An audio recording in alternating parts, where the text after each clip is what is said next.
plane ride. It was an interesting experience with the plane ride home when I said the financial office did not provide enough to make this a viable option for you. Oh, really? And so the funny story is that we got on the plane in New Orleans and flew back. He did not say one word to me on the way back. You know how that is when your child wants something really badly and you have to say no to them.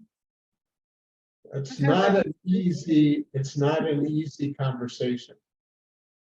But he's done very well, thank goodness. So we're grateful for having him remain in the Denver area, and their granddaughter, my granddaughter, goes to South High School, which has a very good reputation there, and is enjoying herself a lot there. Thanks, Paul, for sharing that personal. Good evening, Terry and Hello. Joe, Rabbi Bernie. Good evening. Well, it's 7:02, and I like to be punctual because people's time is special. Before we get into our discussion for tonight, I wanted to have a brief discussion about where we go from here. After tonight, we have 2 more sessions. If you recall, we pushed forward to December 14th, our studies, because we skipped over last Wednesday for Thanksgiving. And I thought it would be appropriate to at least bring up the question now. Questions. Number 1, do we continue our interfaith study? You don't need to answer now. Think about it. And we'll have time in the next 2 weeks to bring up the discussion again. And secondly, we have kind of a tradition. I don't know if that's the right word. The texts that we study have gone back and forth from Christian versus Jewish, and we're actually kind of in between with Rabbi Neusner's book. We're looking at, from a Jewish perspective, on a very important figure in Christianity, Jesus. So I don't know where that leads us as far as what topic we want to take on. And number 3 would be, well, what would be that topic? Sandy has a comment on that. I'll let her chime in a moment. And the last one would be, is anybody out there interested in leading or co-leading a session, our next session? And by the way, the time period that we would have available to us would be after the first of the month, January 11th to February 15th. That's 6 weeks. February 23rd is Ash Wednesday. That is the start of Lent in the Christian tradition.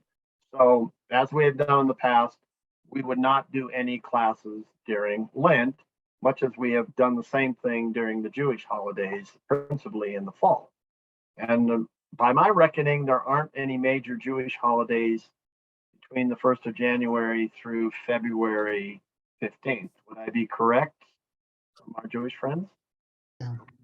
So that would be the time period, January 11th to February 15th. That would be 6 weeks, which has been kind of our typical duration. So I guess that's where it's at right now. Sandy had a comment about maybe a possible study topic.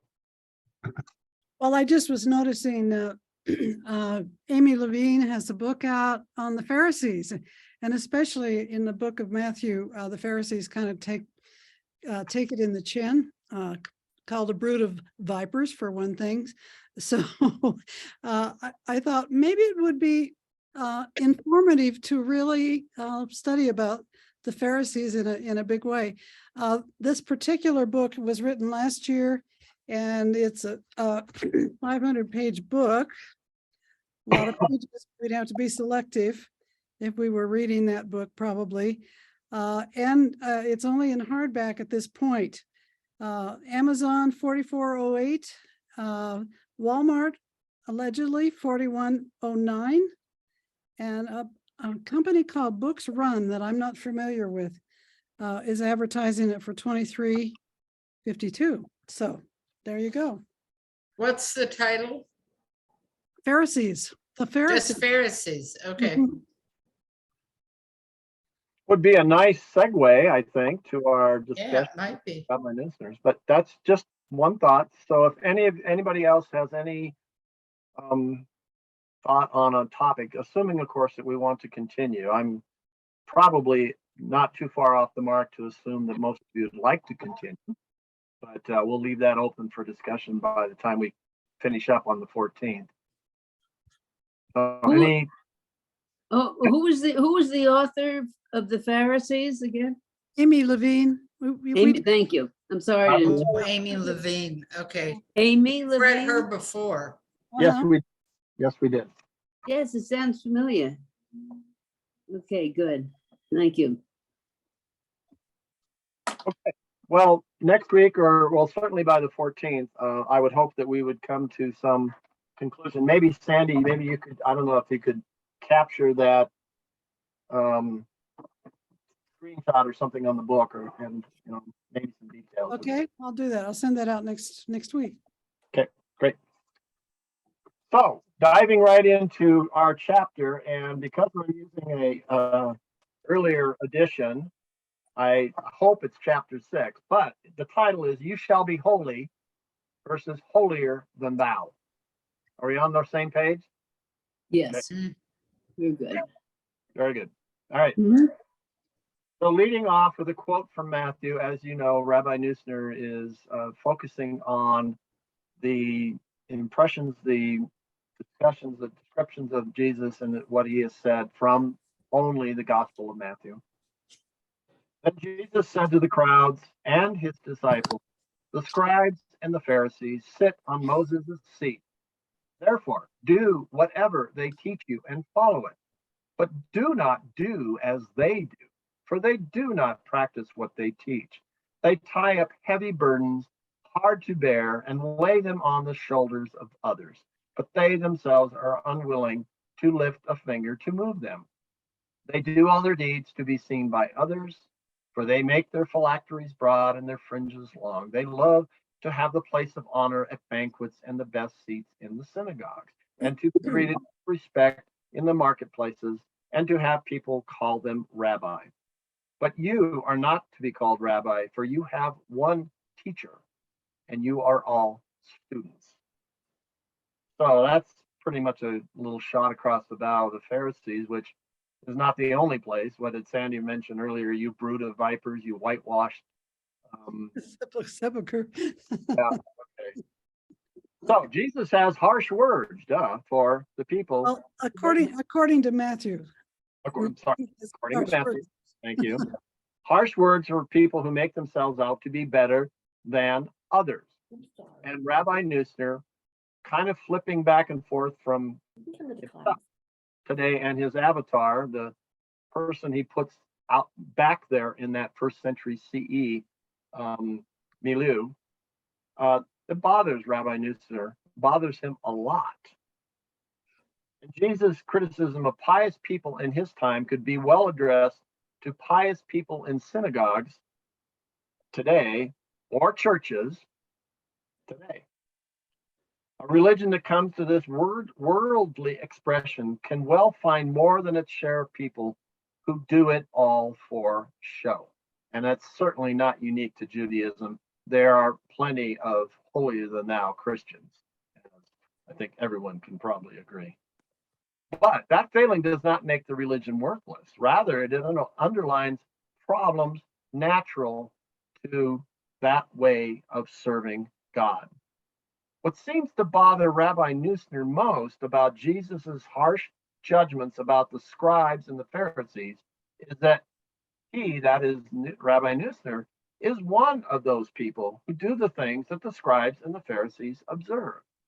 He truly believes that God wants him to carry out the Torah.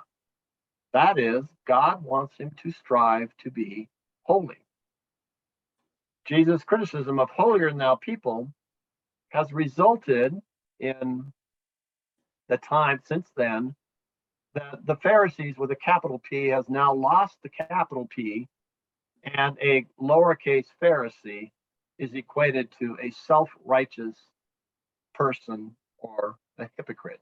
Kind of reminds me of a Philistine. You can, little Philistine would be from very real people in the Middle East, in the Levant period, in a little earlier time period, who were very real people. But that term with a lowercase Philistine is a beer guzzling lout, probably sitting watching football. That's my image of a Philistine, would be a beer guzzling lout. But in fact, the Philistines actually did create beer, and they did some very fine beer creation. But that's another topic. And that judgment of the Pharisees, according to Rabbi Neusner, concerns not only hypocrites or people who do it all for show, but also everybody who carries out the religious duties, the mitzvot or commandments that the Torah teaches. So essentially saying that Jesus seems to be lumping the good in with the bad. When he criticizes the Pharisees, he's criticizing Pharisees writ large, all of them, rather than, this is my interpretation, rather than the bad eggs in the bunch, I guess you could say. And we can discuss that if that's important. So Rabbi Neusner says, we, the Pharisees and him, who try to obey the Torah and do the mitzvot, believe that this is how we carry out the covenant that joins us to God. It is what the Torah tells us God wants us to do, is our part of the covenanted relationship between us and God. When I keep the commandments of the Torah, I serve God. This is what life under the Torah aims for. Sanctification, and this is an important word that Rabbi Neusner uses, of everyday life through the doing for God's sake of everyday life. So that is that first opening, to be holy, and then we'll get into the Pharisees. Any thoughts on some of this conversation so far?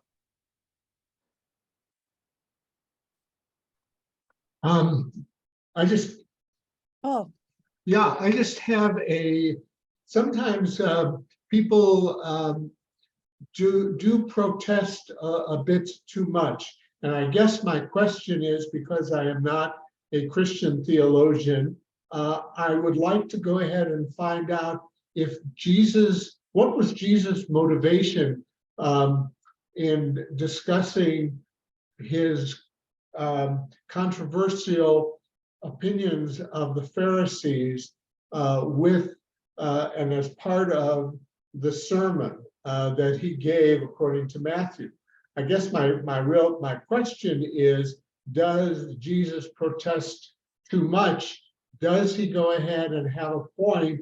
I would maintain that his criticism of the Pharisees expanded or through the course of the generations in the millennia into a generalized anti-Judaic, anti-Jewish screed. And I guess what was behind Jesus's criticism beyond the fact that he's accusing them of being hypocrites? Is there more to the story than that? Sandy? So my source, I think, simplifies it, but in particular, these passages that we're dealing with today, that Jesus was arguing for what's called the written law as opposed to the oral tradition. And so he thought, don't follow the oral tradition when the written tradition or the written law, the Torah, should take precedent over the oral tradition. So let me know if I got that right, because it's just the way I have simplified in my own mind those discussions. Yeah, how do you see that, Sandy? I mean, which laws are you talking about? He's talking about the hand washing. I mean, what? Yeah, some that's of them. a very broad statement, and the oral Torah it's enormous. I mean, can you be a little more specific or not really? I think the purity laws are part of what is considered to be the oral tradition. And Jesus, No, what are the purity laws? What are the purity laws? washing your hands. That's not a purity law. That's a sanctification law. Okay. Well, anyway, is that in the Torah? From what I understand it, it's not cleanliness. Is it in the Torah? It's Rabbi because Berman? If I can just jump in for Yes, the purpose please. of clarification, Maybe I for think that myself. the laws of purity, or tahora, as they're called in Hebrew, begin with the hands, and then they extend to other regions of the human anatomy. They go well into the cleanliness of when a person is exposed to a dead body. There's the laws of Nida, which deal with when a married woman is menstruating. And so I think that in many cases, these take off in very extreme directions from the writ of the Torah. And that was just getting going. I think to Anne's point, the oral law is enormous. It was enormous back then, and it's even more enormous now, because it just keeps developing over time. Whereas the Torah is finite and limited to 5 books, the oral tradition continues to proliferate with every generation. I'll just say one more thing, which I think is important for clarification to our non-Jewish friends. There is a lot of dialectic within the Jewish community about how far we should go in our observance of the oral law. And that's a big dichotomization between more traditional and fundamental movements in Judaism and the more liberal ones. Thank you. Thank you, Rabbi. Great. Very instructive. Very helpful. Thanks.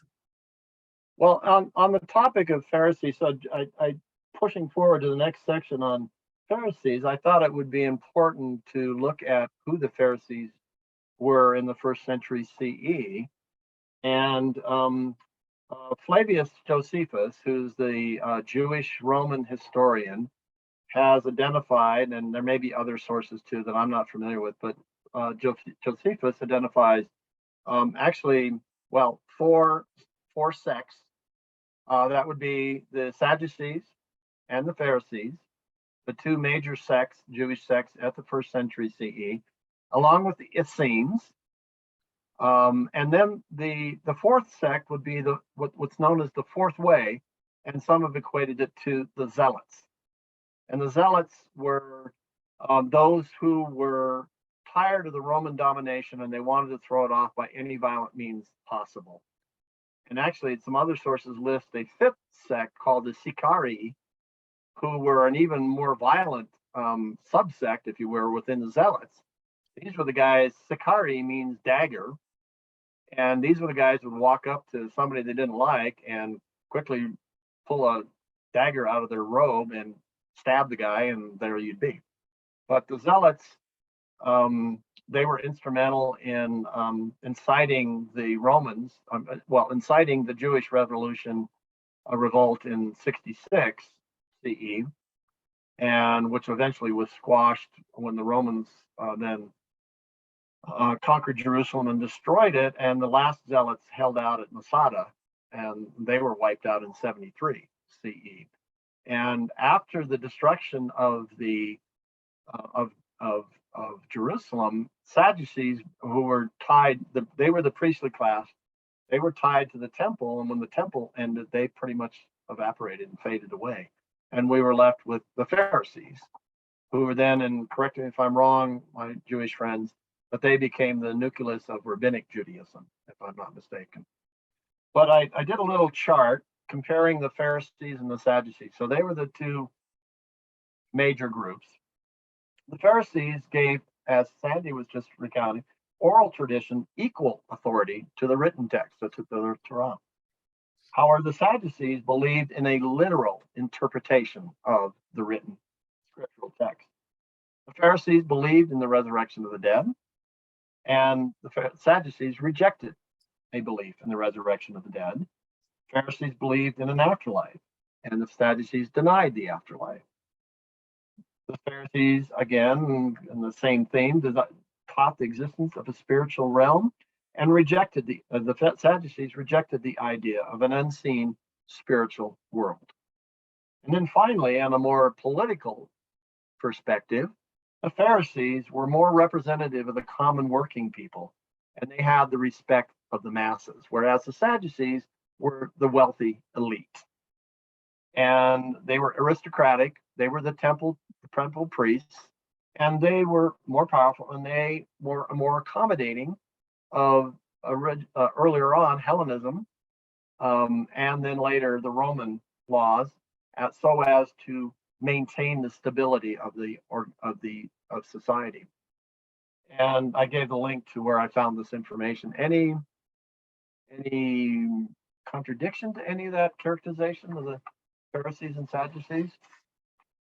One of the things that is considered a part of even now our traditional Kedusha service several times a day has the phrase in it, Machaye Hametim, God who basically goes ahead and resurrects the dead. And if those people who may not have a lot of facility with the Hebrew text would go ahead and be asked what they thought of that, I think that would generate a lot of conversation. I wonder if anybody in either the Jewish community present here today or elsewhere in the non-Jewish community would have a concept that in fact resurrection of the dead is or is not an integral part of what people believe who believe in the precepts of Judaism. Does anybody really care that that's part of the traditional Kedusha holiness prayer, or do people just go ahead and continue reading on and ignore it? I think Dan has an opinion. And I was so happy to hear Rabbi Gerson's words about the differences. When I was reading all this, I'm thinking, Orthodox, Reform, I was brought up Reform. I have a daughter, one who's modern Orthodox and one who's conservative. And there are differences in the way we observe the laws. I don't keep kosher, and we took the Reform movement took out Hametim and put in Hakol instead, which means everything. So my understanding is the Reform are looking for the return of, for the resurrection. I feel no, it's a no for me, but it's not true. And when I sit in the pews with my granddaughter and my daughter and at the conservative shul, Ashira just laughs at me because I say Hakol and everyone else is saying Hametim. So it's part of it's not just me. This is a real split within the Jewish community, I would think. I think, and so just to say that. well, let me chime in that what I just characterized, the Pharisees and Sadducees, this was what was characteristic of them beliefs back in the 1st century CE. Yes. Okay. Right. Sure. I just want to say to Paul that, I would be very interested in that. And I don't know if there are any references, any booklets or anything. How about Amy Levine, Pharisees? Well, he's talking about the resurrection. Well, she probably covers that in her book, I suspect, yeah. it's hard to know, yeah, if she does or not, but Anyway, if 500 pages, she must cover something in that book. But yeah, Paul, I think that would be an interesting topic, yeah, very much. Oh, Anne, I have a question. During this time, had Christ, I think we asked this, but I don't remember the answer. Had Christ already come back? no, Do you know what I'm saying? No, no, he had not been resurrected yet. he had not. Okay, thank you. This is the living, breathing Jesus. Okay, and that may make a difference too in some way, or it's just interesting to know for me. Rabbi Gerson? I was just involuntary hand gestures there, but what I will say, since I got the nod, is that the resurrection of the dead in all time periods has been a very unscientific conversation. And so I think it gradually becomes harder and harder. And it's very hard for modern Jews to have this conversation. And for those who believe passionately in the resurrection of the dead, they often are making claims that kind of go against, the way that we're all raised to believe in terms of what happens to the body and stuff like that. It's a loaded conversation. And I mean, I'm just as interested to hear about the Christian understanding and what Christians believe in terms of the resurrection of the dead. Obviously, Jesus was one guy, but what about the rest of humanity? Will the rest of humanity be resurrected as well?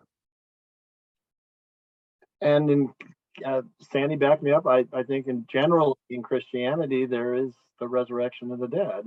yes, and I believe that is so, but I think your point is well taken. And I think it was Leslie and Paul and I went to a very interesting course at Rodolph Shalom about the afterlife and the psychology. It was done by a psychologist. I'm sorry, I don't remember his name, but he talked an awful lot about the different phases of dying, and it made me think of the Buddhist concept of dying, going through the different bardos. But so, and then he talked about the Kabbalah in that regard, and different Jewish thought about it. And I thought, this is probably everything we know about the resurrection of the dead. We probably learned from the Sadducees. So anyway, I mean, from the Pharisees, I'm sorry. Simcha Paul Raphael actually sold a book at that particular encounter. The title was Jewish Views of the Afterlife. And if you read some of the chapters, is that, as Rabbi Gerson said, this is a flexible reading of what went on in the Jewish community over the millennia about this issue. And it varied. And there were people who were passionate, and there were people who were skeptics. And he goes through some of those theories and comes to the conclusion, I think, that it's always been a flexible, somewhat controversial issue. Does it constitute the essence of what it means to be like God, like holiness? I would doubt that people would go ahead and say that that's an important criteria now, is whether or not you believe in the resurrection.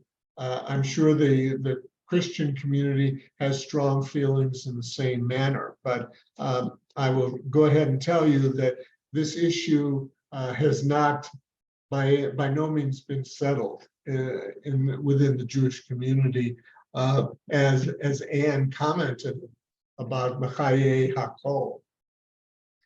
Sam. Yeah, my understanding, though, the resurrection of the dead is connected to the arrival of the Messiah. Eliyahu Hanavi. And the question might be, are they separate? Are they inseparable, or are they separable? Can you separate the Mashiach coming back and resurrection of humanity? I don't know. So Seth, are you talking about at the end times? The end times, yes. And so we have a lot of literature on that. The book of Revelation is a profound, I would say, fantasy about that. So, and it's beautifully written. So, yeah, we got this from the Jewish community, the end times as well as the resurrection. And we probably don't know a whole lot more about it than you all do. I don't feel like I do. We're on this side of that divide, aren't we? Yeah, right. I think you also got the idea of the Messiah, right? Oh, Yes. yeah, definitely. Oh, yes. Yes. Anointed. So, so Jesus had a lot to at issue with the Pharisees, and they had a lot of issues with him, and there was a give and take. And Rabbi Neusner says that Jesus gave as much as he took from the Pharisees and other enemies. And Rabbi Neusner says Jesus had probably more run-ins with the Pharisees than with the Sadducees, probably because the Pharisees gave prominence to the oral tradition, as we've just been discussing. And he said, and this was actually in Mark, you ignore God's law and substitute your own tradition.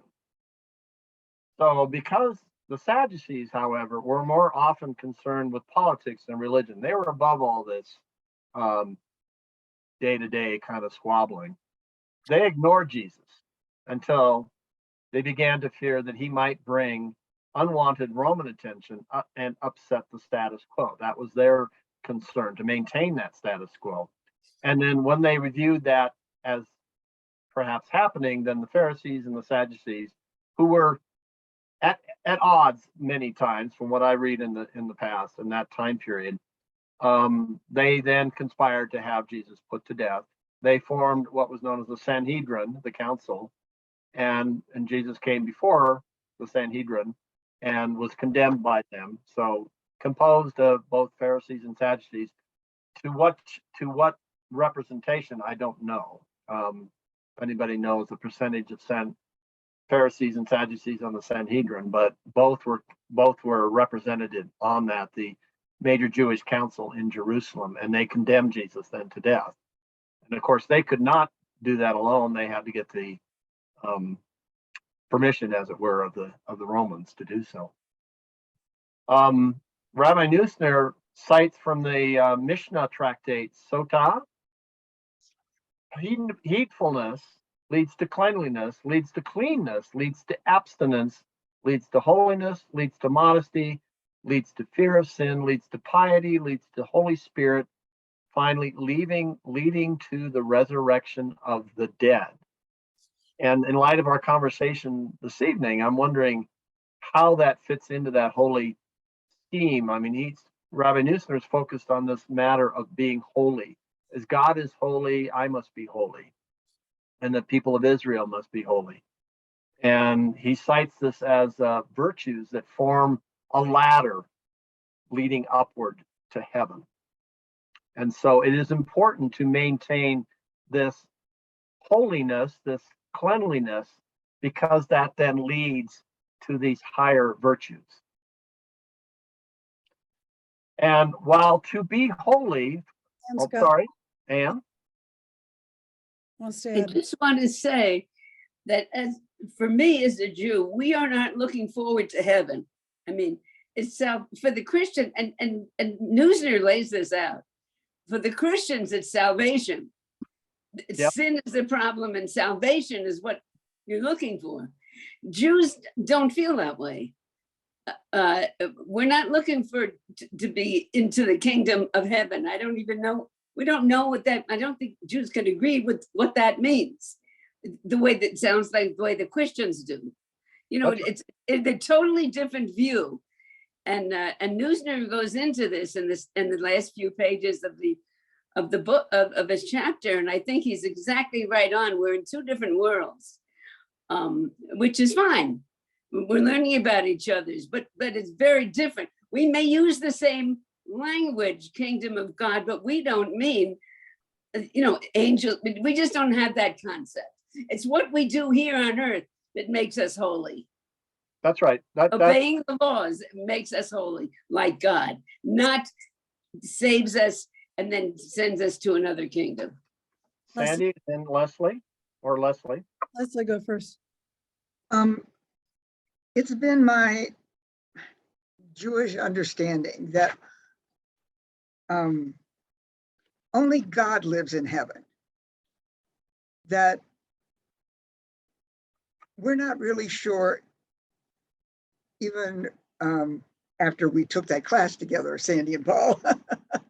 It was very interesting, and there is very much speculation in the Jewish world as to what happens to our souls when we die, because obviously our bodies aren't going anywhere. But it's not the same concept as I seem to understand my Christian friends' idea of going to a place where God is, or a place called heaven, or a place that you aspire to. Jews don't have that same concept. We have a really loose concept of what our existence as a soul person would be like after we die. And some have speculated, like you said, Gordy, we're on this side. We don't really know. But there's been a lot of speculation, of course, as to how that works.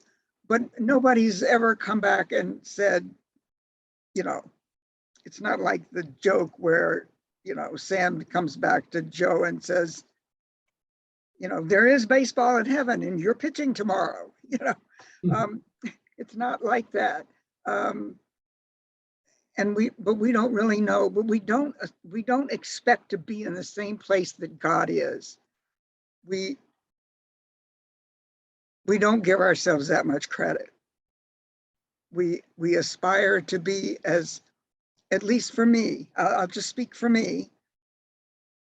I aspire to live as holy a life as I can on earth, and then hopefully that my soul will return in some way to be as close to God as I can. And how that fits with the ideas of reincarnation and the ideas of reward for living a good life, all of that stuff wrapped into some kind of a ball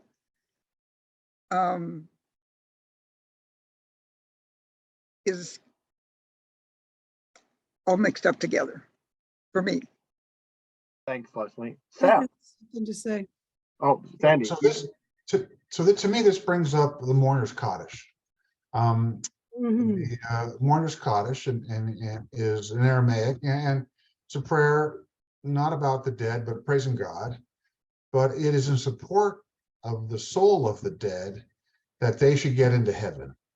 And so it is said traditionally for 11 months daily to sort of present to God that this was a good person, I spend the time to do this, and his soul should get into heaven.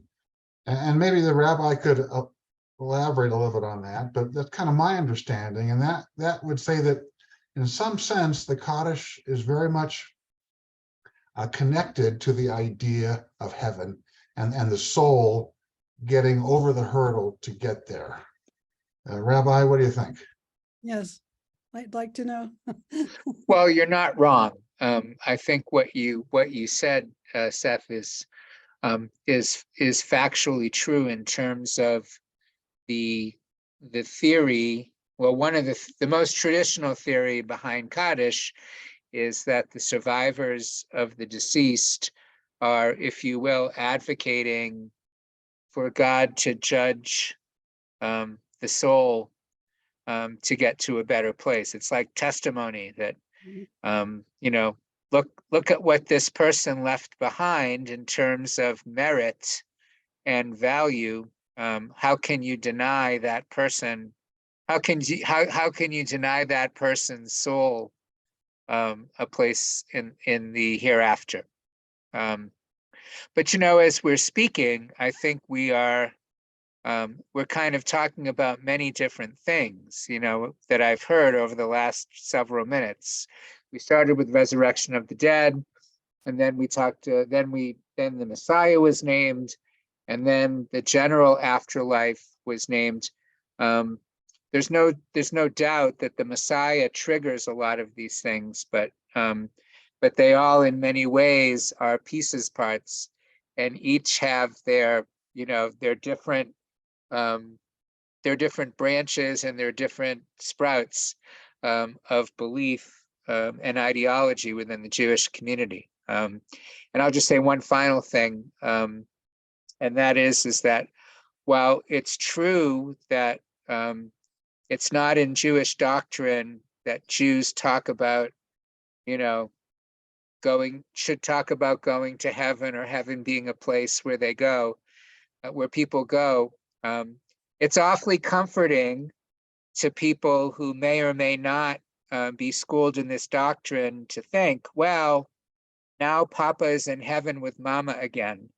Whether that's Jewish to say or not, a lot of Jews say it because it feels good to know that, you know, there's some kind of reuniting going on, whether it's in heaven or someplace else.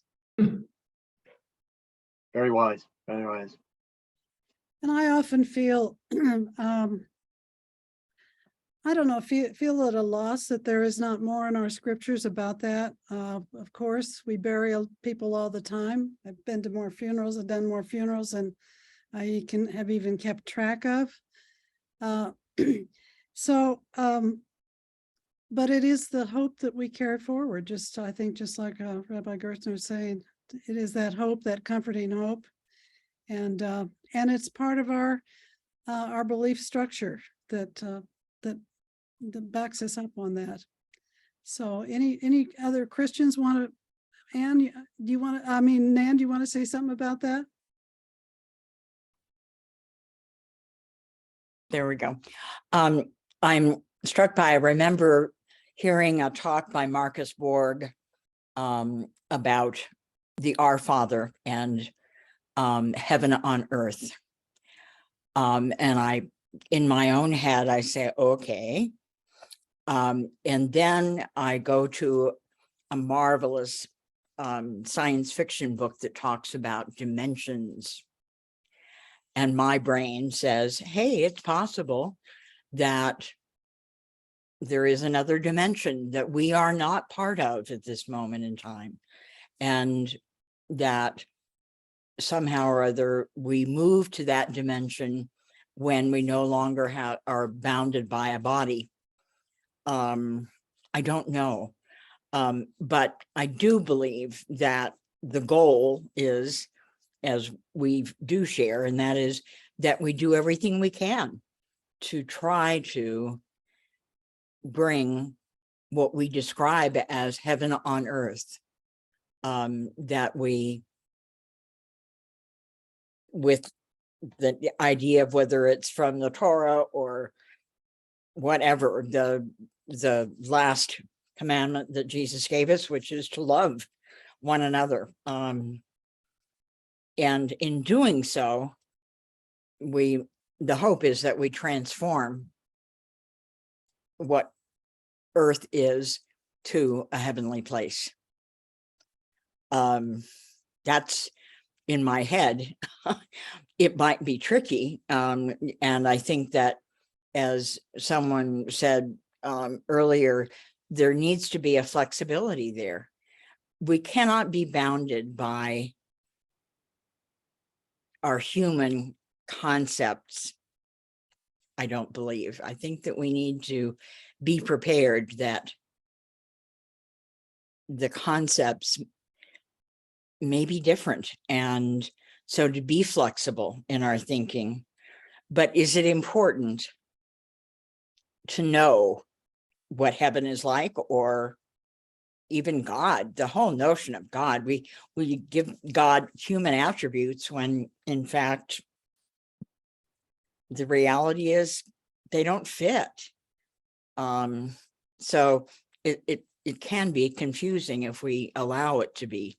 I think we stick to, for me, stick to what Jesus has suggested, which is to love each other and to be loved as God loves us. And when we do that, we take one step forward each day and not worry about heaven, because it's there and we'll find out, maybe. I hope. So that's one Christian's perspective. Paul? Paul and then Lindsay. Sure. This week's portion that we read from the Torah by Yetzirah concerns sort of another ladder concept, and that ladder, and that is when Jacob goes and is running away because he's afraid of what his brother Esau will do to him, and he puts a rock and on the ground and basically has a dream with the angels going up and down the ladder, and at the conclusion of the dream, Jacob basically says, "Oh, God must have been in this place," and sets up an altar and sacrifices. And as a matter of fact, that's one of the names that we give to God, Hamakom, the place, as an indication that God is everywhere, and God will go ahead and does not limit him or herself to a heavenly existence. And I think that's partially what is in the bottom of the page when Rabbi Neusner talks about the issue basically of purity and holiness, and what is it that we are going to go ahead and get to, what we hope to achieve. And part of, I'm sure the next page is going to go ahead and cover some of these issues of what does it mean to be holy, and what does it mean to go ahead and do those things that make us worthy of the sanctified holiness. And so, it's easy to go ahead and tie those two concepts together. Lindsay? One of the things I was going to say is I'm not convinced that in my belief system that I can earn my way into heaven. It's not how it works. And that's what Jesus was, or part of what Jesus was all about. And what God wants from us is the thing he wants probably from all of you, which is just to be the best person we can be, as loving and as kind and as good to others as we can be, simply because that's what should happen, not because we're earning our way in. Okay, Sandy. So this is one of my battles that I was having, psychological battles I was having with Neusner. And that is that he was talking about a form of Christianity that I know that exists, but it's something that not that I obsess by, and that is salvation. What I think that we're meant to do is we're meant to be in relationship, in loving relationship with God, and not worry about salvation to get to heaven and all of that. And Neusner, I think, is referring to a different strand of Christianity that is obsessed about salvation and going to heaven and all of that sort of thing. and the kingdom of heaven, I was reading in one of my commentaries, Matthew uses the kingdom of heaven because Jews were not allowed to say the kingdom of God. So he uses the word heaven. I don't know if that computes with your commentaries or not.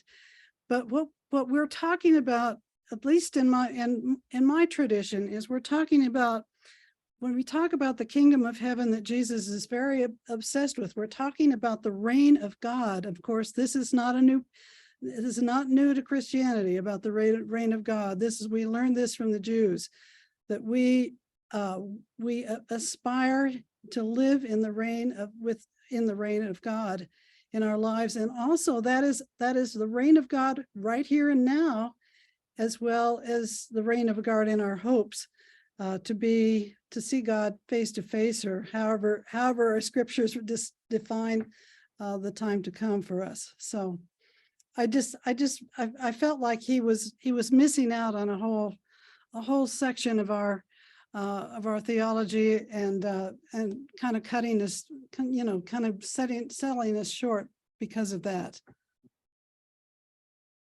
Thanks, Sandy. That kind of brings us, skipping over a lot of the verbiage on the second page of my notes, the discussion between Jesus and the Pharisees about holiness and abiding by the laws of holy, when Jesus is advocating, there are larger, better commandments and greater commandments that we should be following.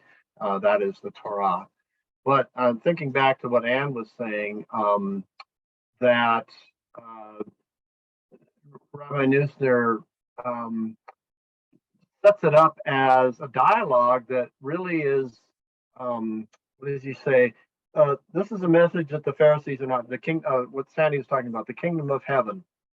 Treasure hidden in a field with someone found and hid. Then in his joy, he goes and sells all that he has and buys that field. Again, the kingdom of heaven is like a merchant in search of fine pearls. On finding one pearl of great value, he went and sold all that he had and bought it.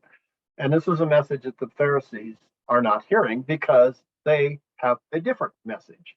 And it is one that scarcely intersects with the teachings of Jesus.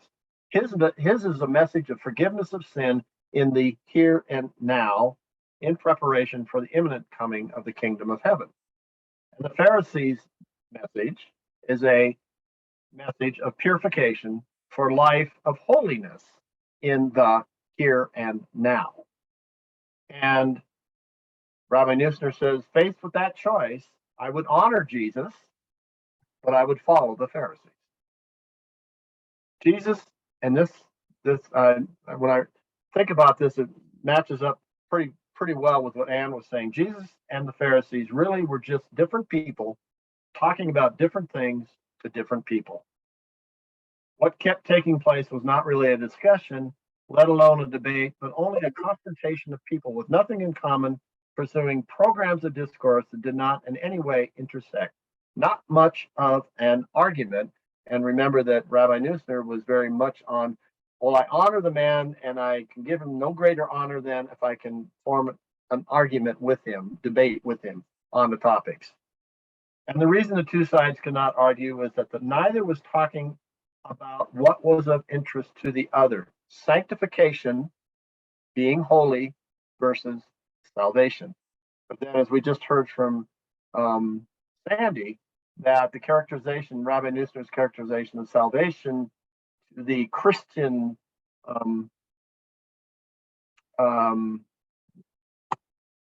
aspect, is not quite a fair characterization. And that's Rabbi Neusner's interpretation. Would I be correct, Sandy, in that?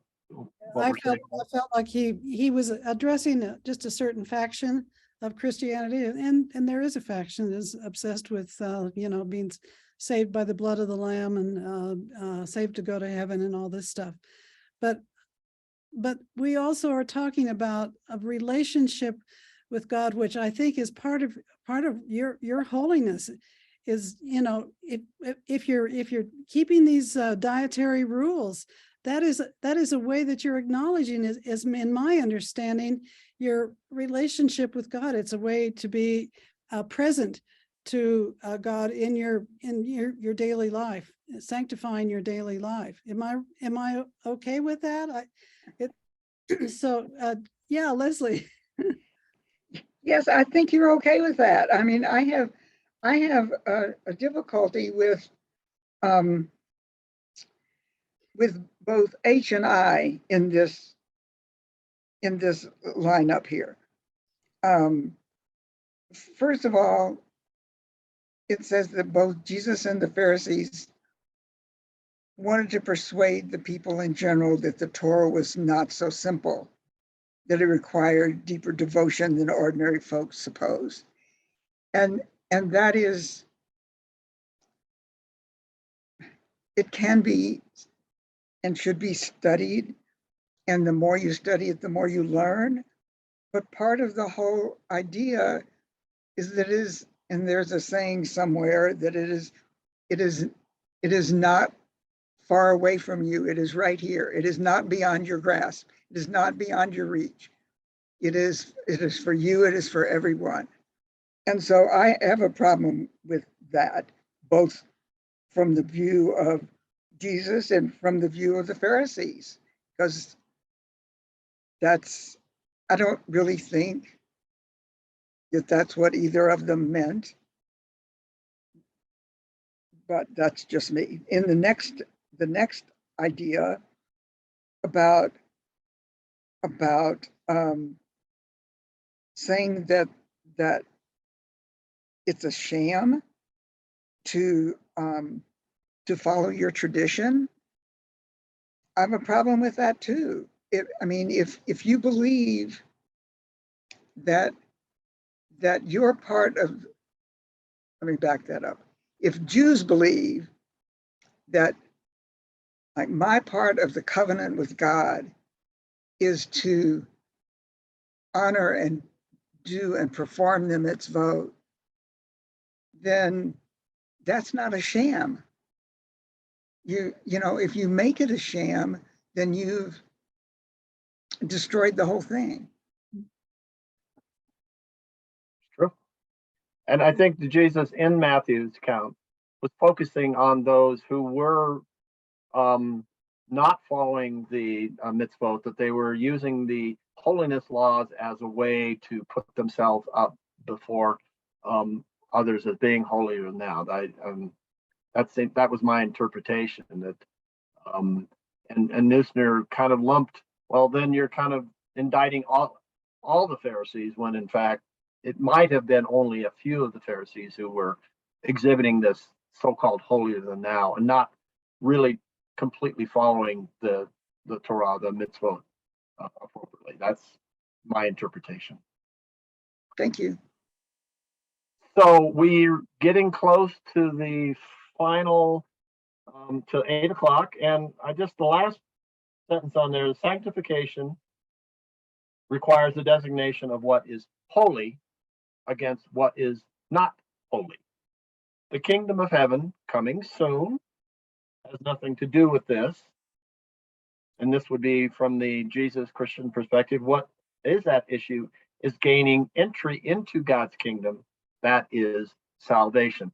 But as I think several of you pointed out, is that relationship that you have with God as can give you that entry into the kingdom of heaven, whether it is the here and now or in some time to be. And it's interesting that we kind of really got not off the track, very much on the track with the whole idea of resurrection and the life hereafter. Is kind of interesting how that conversation went. Final thoughts, anybody? Thank you. I'm constantly amazed at where our discussions go every week. Expectations go quite out. So thank you all for very insightful comments and thoughts on our topic. And stay tuned. We're going to kind of come back. We will come back to this same topic next week on the whole idea of sanctification and salvation. And think about the idea of afterwards, where we go after the first of the year. Shall we continue? What shall we study? And everything. Have a great evening, rest of the evening, and great weekend. Thank you, Gordy. Thank you, Thank Sandy. you. Thank Thank you. you. Thanks a lot. Love We'll to see you everybody. Wednesday. See you. Have a good night. Good night. Thank you. Thanks for Goodbye, your everybody. leadership, Gordy.